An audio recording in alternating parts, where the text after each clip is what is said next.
Hello everyone, welcome back to the channel. This is not a gameplay video for those of you who clicked on it. I wanted to talk about a little bit of my thought process when going about building a new deck. For those of you who are looking to get into competitive EDH, build 75% decks, whatever your cup of tea is, everyone's got a process that they go through. And I thought some of you might be able to benefit a little bit from what I have to offer as far as how I go about building a deck. So let's jump over to Moto for a sec. So let's say I'm building a deck for MTGO. Now, if I'm doing it on paper, I'm going to go through my own paper collection. Come on, load up. All right. So let's see. Type, creature, and can you select legendary on this? Subtype. Nope. No, that's interesting. All right. Set. Format. You should be able to select. Oh, there we go. All right. Legendary creature. So you'll see I picked up a couple things in recent buys just to have in the collection. I figure I'll use them eventually, like this Linvala. Price was right on her. Couldn't pass it up.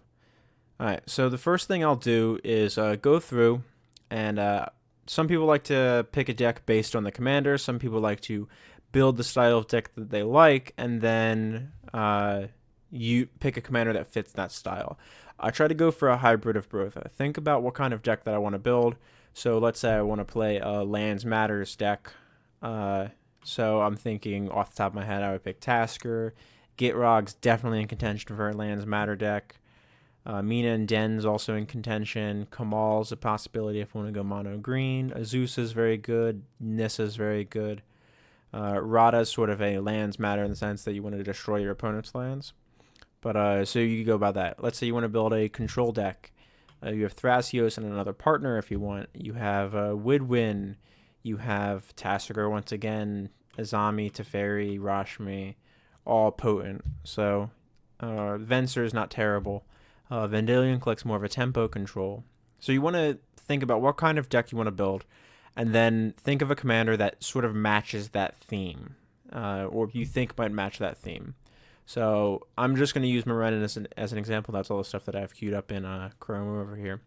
So I want to build a Graveyard Matters deck. So my first thoughts would be Maren, Tassiger, off these. Cedrus is another one that has good potential.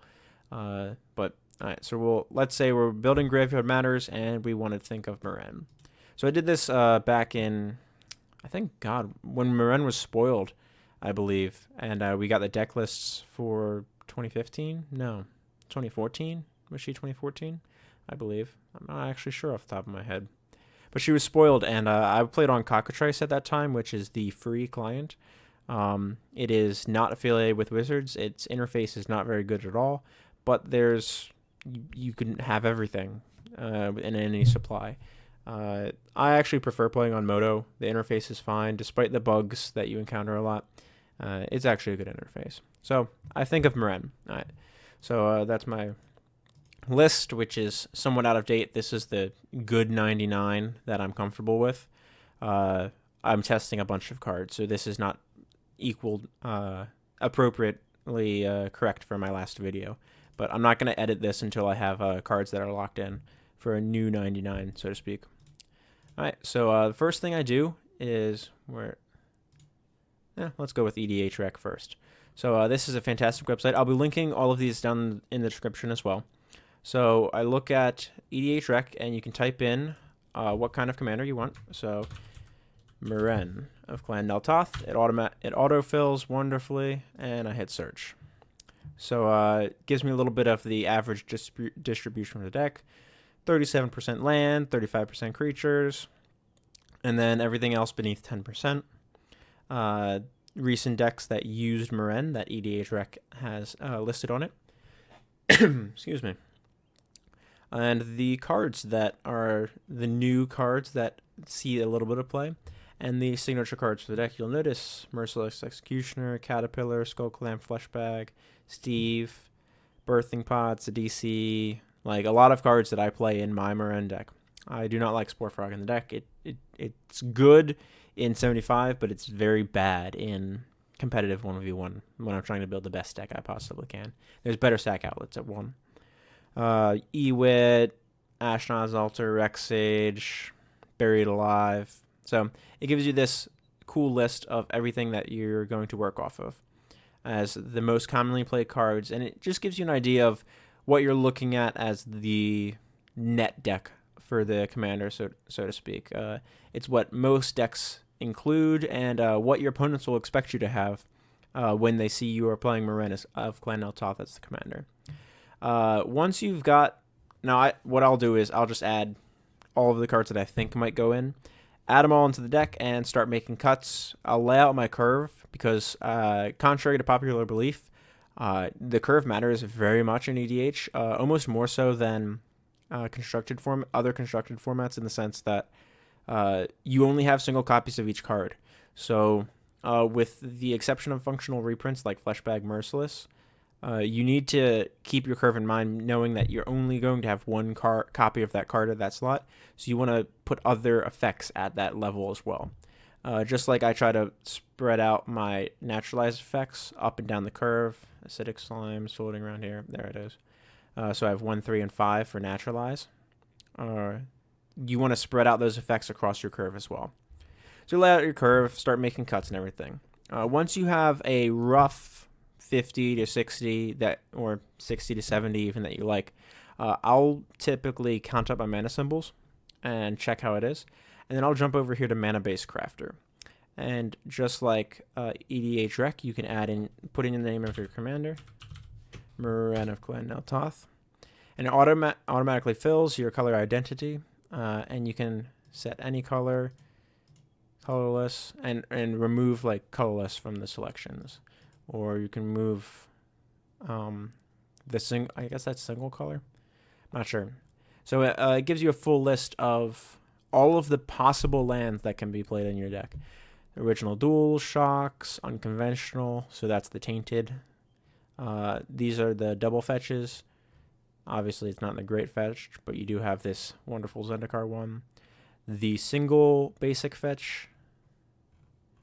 And it just goes through and all of the possible tools that you have in your color identity, which is pretty fantastic. And I'll show you that it is color identity and not just the mana cost. So let's drop back for a sec. Memnarch. See, Memnarch autofills as blue, even though his mana cost has no blue in it. He's blue identity, so he shows all of the blue lands that can be played in the deck. And it goes all the way down, storage lands. Every single type of land that is currently printed in Magic is in here. A lot fall into this, other effects category. And it varies. Like, you get Academy Ruins here, Command Beacon. Stuff that doesn't have enough copies of it to fit in its own category ends up here. I think these type of effects, any land that draws you a card should have a draw a card category. Like a Gaia Reach, Blighted Cataract.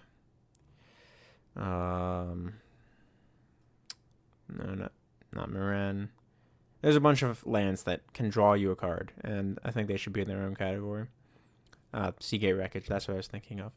All right, so then you have a rough way to build your mana base. You can build it colorless heavy, utility heavy, mostly the basics, however you want. It has these snow lands listed. There it is, Mouth of Ronom. And it lists that down in the basics as well. And then what's it? So it starts... There we go. That's what I was looking for. So it has this Eldrazi Spawns and Scions in your color identity. Any way that you can produce mana effectively. Mana rocks. It lists absolutely everything. It's a fantastic resource that I highly recommend you check out for any deck that you're building that you want to try to tweak the mana base or try to improve the mana base a little bit.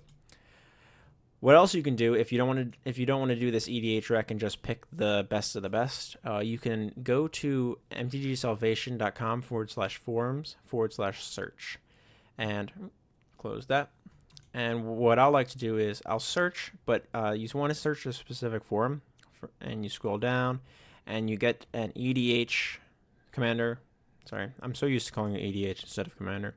So you just tick commander and it multiplayer, 1v1 duel, 1v1 traditional variant. You can select everything, or you can go with like multiplayer. I can search just traditional or these two, so I can search this, and everything comes up fantastically. So let me just change that search to all commander, because I'll talk about it. There we go. So it'll list all the primers. It'll list, so you'll see these primer tags. You have budget tags, dual commander, and dual commander was a tag that was added in the last 2 years, I want to say, maybe a year and a half. I was one of the people. Oh, that's actually mine. I have not edited this in a while. My last post was the 8th of October, but so they keep all these tags live. I'm still 8th. Wow, not bad. All right, this is the best Moran one currently by Davester000123. It's a very well updated primer, despite the fact that the last post is November 4th, 2015. Or latest post, sorry, that was when it came up. Latest post was March 27th. So last 2 weeks. But it's a fantastic primer. It talks a lot about the deck, who Moran is, what you'll like. And I think this user is one of the fantastic resources for the community, at least for Moran of Clan Neltoth, I think. He's got other primers as well. Might run the Gerard one. Threads.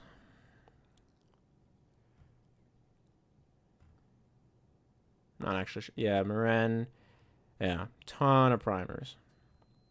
And very, very good by Devastator. Really? Why did I come off? Interesting. Oh, the last post was by Devastator. Aranthene. Arathene,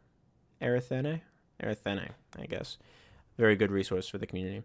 So you can go onto the MTG Salvation forums and find search results that way. And that'll give you full deck lists, little primers, the goals of the deck that they've built, and great comments as well. If you add the competitive into the search field as well, it'll be good. I just like using the forum tick because I find better results come from that. The other two resources that I want to talk about are the EDH and competitive EDH subreddits. So you can go to competitive EDH, and that's reddit.com/r/competitive EDH. Pretty simple. And it lists all of the, or most of the resources over here. Mana-based crafter. Does it not list EDH Rec? Should be listing EDH Rec. That's odd. And you can search Moran and limit the search. There we go. So you have all of these great resources as well. Now it's not going to want to search for me.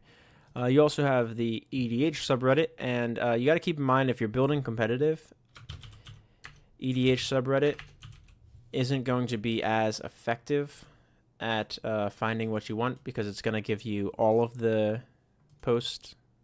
Search failed. Oh, okay, underload. Sorry about that, guys. Didn't check the search beforehand.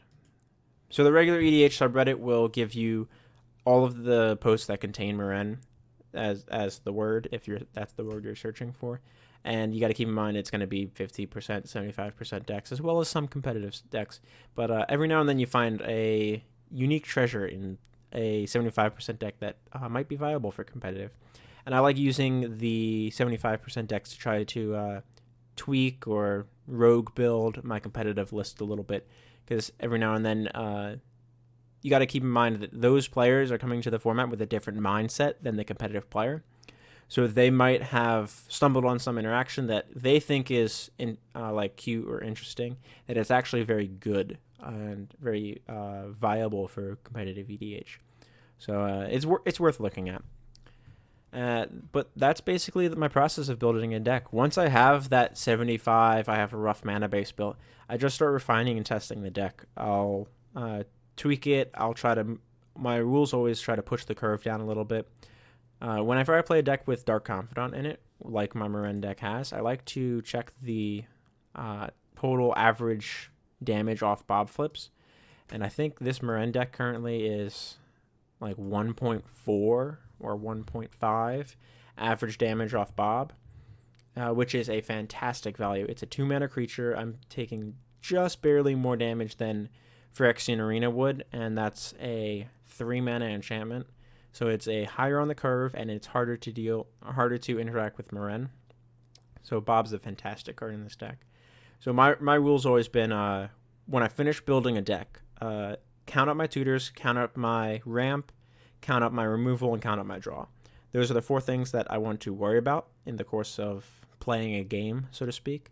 So I'll usually end up cutting one of the ramp pieces and adding in 1 piece of removal, or cutting one of the tutor pieces and adding in a piece of draw, like consistent draw, instead of 1-shot draw. So I would end up cutting like Imperial Seal.